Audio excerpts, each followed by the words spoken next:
마가복음 3장 1절에서 6절의 말씀 함께 보십니다. 예수께서 다시 회당에 들어가시니 한쪽 손 마른 사람이 거기 있는지라. 사람들이 예수를 고발하려 하여 안식일에 그 사람을 고치시는가 주시하고 있거늘, 예수께서 손 마른 사람에게 이르시되 한가운데 일어서라 하시고, 그들에게 이르시되 안식일에 선을 행하는 것과 악을 행하는 것, 생명을 구원하는 것과 죽이는 것 어느 것이 옳으냐 하시니, 그들이 잠잠하거늘 그들의 마음이 완악함을 단식하사 노하심으로 그들을 둘러보시고 그 사람에게 이르시되 내 손을 내밀라 하시니 내밀매 그 손이 회복되었더라. 바리새인들이 나가서 곧 헤롯 땅과 함께 어떻게 하여 예수를 죽일까 의논하니라. 아멘. 이 세상에는 밤과 낮이 있는 것처럼 선과 악이 늘 공존을 합니다. 사람도 절대적인 것은 아니지만 선한 사람, 악한 사람이 늘 공존합니다. 선한 사람들의 특징은 무엇을 보든지 듣든지 모든 것을 선하게 해석하려고 그래요. 또 선한 쪽으로 이해하려고 합니다. 근데 악인들의 특징은 무엇을 보든지 무엇을 듣든지 그것을 악하게 생각하고 악하게 해석을 합니다. 악하게 이해하는 접근이 있습니다. 결국은 사람이 10년, 50년, 70년 쭉 인생을 살아오면서 자기 나름대로의 인격이라는 틀이 형성이 되어지는데, 무슨 일을 만나든 그 자기가 만들어진 그 틀 속에 들어가면은 거기에 찍혀 나오게 되는 현상들이 있죠. 마치 옛날에 우리가 벽돌을 찍어낼 때 네모난 것, 또 이렇게 육각형짜리, 또 구멍 난 것, 이런 틀들이 있지 않습니까? 똑같은 시멘트를 넣어도 틀이 어떠냐에 따라서 네모가 되고 또 육각형이 되기도 하고 구멍 있는 벽돌이 되기도 하는 것처럼, 우리가 이 세상을 살아갈 때 무엇을 보든 무엇을 듣든 생각하든 그 사람의 믿음 혹은 그 사람의 인격이란 틀에 들어가면 그런 또 피드백이 나오는 것을 볼 수 있습니다. 어느 날 안식일에 예수님께서 회당에 들어가셔서 말씀을 전하시고 있을 때 한 손 마른 사람이 있어서 고쳐 주시게 됩니다. 예수님은 그 사람을 불쌍히 여기셔서 그 사람을 고쳐 주려는 선한 마음을 가지셨어요. 근데 예수님을 주목하고 있던 몇몇 바리새인들은 예수님이 어떻게 하시는지를 지금 눈여겨 봅니다. 아주 지금 흠을 잡기 위해서 지금 3장 2절에 있는 말씀 같이 좀 읽어보실까요? 마가복음 3장 2절 함께 읽어보십니다.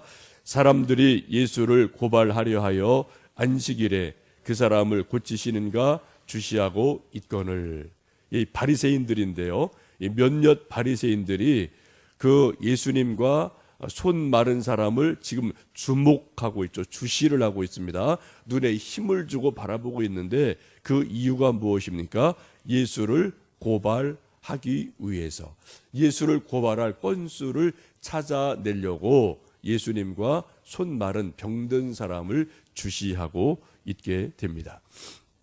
요즘 말로 말하면은 파파라치라고 말할 수 있겠습니다. 파파라치라는 말은 파리처럼 왱왱거리며 아주 끈질기게 달려든다는 벌레를 의미하는 이탈리아에서 온 말이죠. 여러분 아시는 것처럼 연예인들 끝까지 밤낮 없이 따라붙으면서 소위 특종 사진을 찍기 위해서 파파라치들이 달라붙는 일들이 지금도 있고 예도 있고 그렇죠.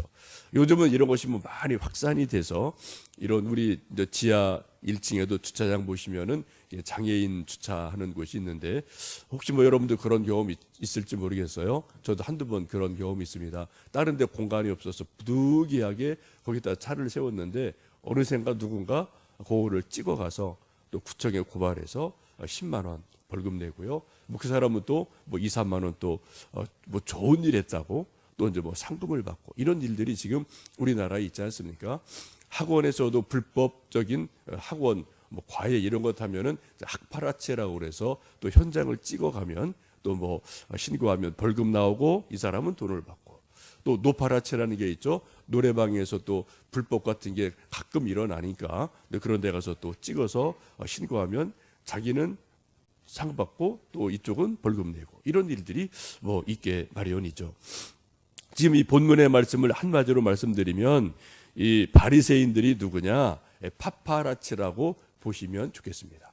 예수님이 무엇을 하시든지 무슨 말씀을 하시든지 꼬투리를 잡으려고 계속 예수님을 주시하는 거죠. 예수님 말씀을 듣고 은혜를 받고 자기가 거듭나고 하나님의 사람이 되는 게 목적이 아니고요. 예수님을 따라가는 것, 예수님 말씀을 듣는 이유가 뭐라고요? 꼬투리 잡을 게 없나? 그거를 잡으려고 예수님을 찾아다니는 그러한 사람들이 예수님 당시에 꽤 많이 있었습니다. 안식일 날 예수님께서 회당에서 말씀을 가르치시고 손 마른 사람을 고쳐주시려고 선한 마음이 일어나셨어요. 긍휼한 마음이 일어나셨어요. 그러나 반대로 바리새인들은 예수님을 꼬투리 잡으려고 주시하고 있습니다.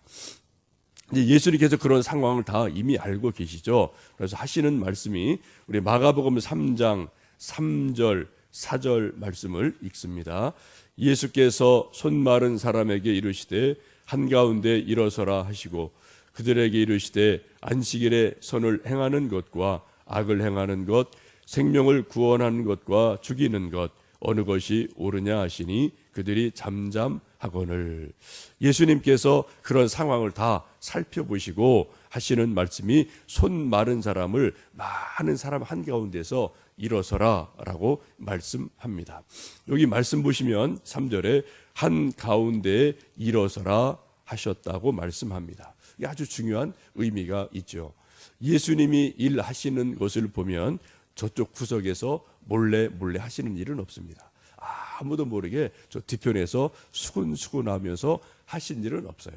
늘 공개적으로 한가운데 딱 자리를 잡으시고 한가운데 사람을 세우시든 아니면 예수님 본인이 한가운데 서셔서 말씀을 하시고 병을 고치시고 기적을 일으키십니다.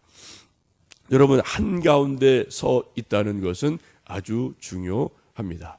예수님 부활하시고 나서도 제자들이 두려워 숨어 있을 때 제자들 가운데 나타나셔서 한가운데 서서 그들에게 말씀하기를 평안이 있을지어다 라고 말씀하시면서 제자들 두려워하는 것을 이기게 하시는 모습을 봅니다. 예수님이 한가운데 서셨다는 것은 중심을 딱 잡는다는 거죠. 어떤 그 여러 일들의 중심을 딱 잡는다는 것입니다. 여러분, 우리가 예수님을 믿는데 신앙이라는 게 무엇입니까? 예수님의 이름으로 우리 인생의 중심을 잡는다는 게 믿음이고 신앙이죠. 우리 모두는 자기 지식, 자기 경험, 자기 형편이 다 나름대로 있어요. 그래서 이 일, 저 일을 결정할 때 그 기준, 중심점이 저는 저대로 있고 또 여러분대로 다 나름대로 그런 것들이 있으십니다. 우리 예수님 믿는 사람은 내 경험, 지식 이런 것이 어떤 판단이나 일의 결정의 기준이 아니라 예수님 말씀이 예수님이라면 어떻게 하셨을까라는 것이 어떤 결정의 기준이고 또 중심이 되어집니다. 그래, 믿음이 좋다는 것은 예수님이 내 인생의 저쪽 옆에 저 뒤편에 계신 것이 아니라 늘 내 마음의 중심에 계시는 것, 이것이 믿음이 좋은 것이고요. 뭐 여러분 옛날 사형리 같은 전도 소책자도 보셨지만 마음을 이렇게 동그라미로 그리고 마음의 중심에 의자가 있는데 예수님이 어디 계십니까? 바깥에 계십니까? 아니면 저쪽 계십니까? 마음의 왕자의 중심에 계십니까? 라고 이제 질문하면서 예수님 믿기를 전도했던 것도 여러분 경험을 해 보셨을 겁니다. 여러분, 지금 예수님께서 여러분의 인생의 중심에 정말 계신가요? 여러분 생각의 중심에 정말 계십니까?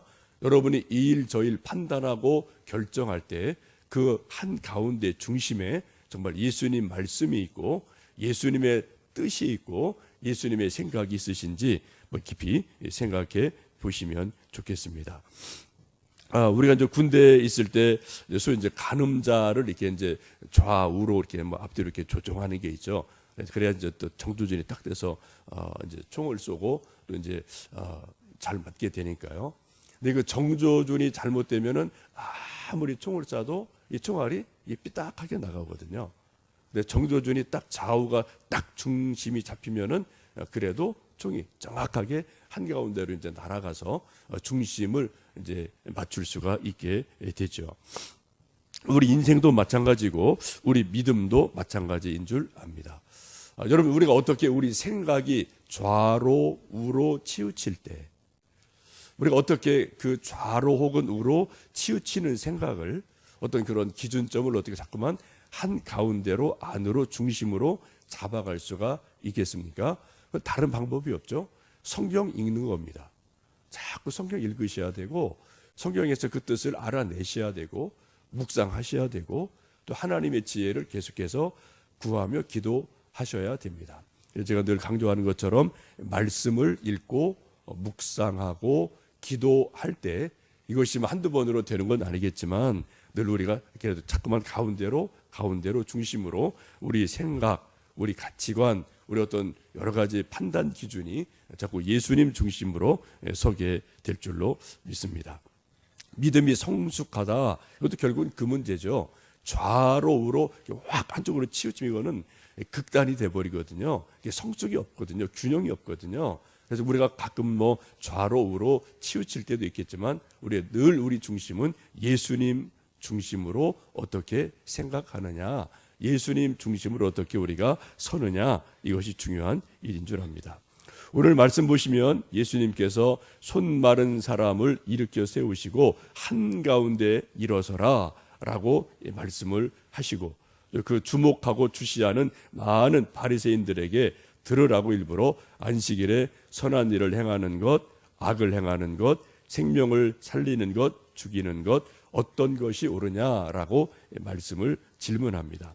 그들이 잠잠하죠. 할 말이 없죠. 그래서 예수님이 그들의 완악함을 보시고 노하셔서 말씀하기를 내 손을 내밀어라 라고, 그 가운데 서 있는 그 사람에게 내 손을 내밀어라 라고 말씀하실 때 그 손을 내밀고, 손을 못 쓰던 손이죠. 마비된 손인데 예수님께서 내 손을 내밀어라 라고 말씀하시자 하나님의 권능이 나가게 돼서 그 마른 손이 펴지는, 회복되는 놀라운 일이 일어납니다. 여러분, 예수님께서 이 손 마른 사람을 고치신 것을 보시면 두 가지를 주목해 볼 수 있습니다. 하나는 공개적으로 하셨다는 거예요. 사람들이 있는 못 보게 저쪽 구석에서 그냥 조용 쉬쉬하고 하신 게 아니라 많은 사람이 있는 한 가운데서 세워놓고 아주 공개적으로 예수님은 늘 일하시고 말씀하셨다. 또 하나는 손을 내밀어라 라고 환자에게, 병자에게 말씀하셔서 그에게 순종하는 것을 보시면서 그가 믿음으로 예수님 말씀에 순종할 때 이 말라있던 손이 펴지는 놀라운 일들이 일어나게 됩니다. 오늘도 이 아침에 예수님께서 우리 마음의 중심에 찾아오셔서 우리가 연말 되면 또 이런 생각, 저런 생각, 또 올 한 해 동안 이룬 것 때문에 감사한 일도 있지만 또 이루지 못한 것 때문에 아쉬움도 있고, 누구나 다 마음 한구석이 시리고 허전한 일들이 누군들 없겠습니까? 그런 일들이 우리 모두에게는 근본적으로 있을 수밖에 없는데, 이제 우리 마음의 중심에 계시는 예수님이 우리 안에 오시면 그러한 것들을 또 예수님의 은혜로, 말씀으로, 사랑으로 채워주신 은혜가 있죠. 그래서 우리가 예수님의 또 다른 이름이 임마누엘, 하나님이 함께 하시다라는 말씀처럼 세상 것으로 채울 수 없고 내 것으로 채울 수 없는 그 무엇을 임마누엘, 예수님께서 채워주시는 그런 또 시기가 이 성탄의 시기인 줄로 압니다. 오늘 아침에도 또 오늘 하루 지내시면서 예수님 우리 마음의 중심에 모시고요. 혹시 우리가 아직 이루지 못한 것, 또 손 마른 사람같이 뭔가 불편한 것, 아직 펴지지 않은 것, 이런 것이 혹 있을지라도 예수님 말씀에 순종함으로 주님 내 손을 내밉니다. 내 손을 펴주십시오. 또 이런 문제들 주님 아직 해결 안 된 것 있습니다. 주님의 은혜와 능력으로 이것을 펴주십시오. 굽은 것을 펴주십시오라고 우리가 예수님 사랑하는 마음으로 또 믿고 의지하는 마음으로 기도할 때 이 손 마른 자를 고쳐 주신 것처럼 우리 믿음을, 우리 생각을, 우리 형편을 하나님 고치시는 귀한 은혜가 있을 줄로 믿습니다. 오늘도 예수님 마음 중심에 다시 한번 모시고요. 또 손을 내밀어 주님 손을 붙드시는 복된 하루 되시기를 주님 이름으로 축복합니다. 함께 기도하겠습니다.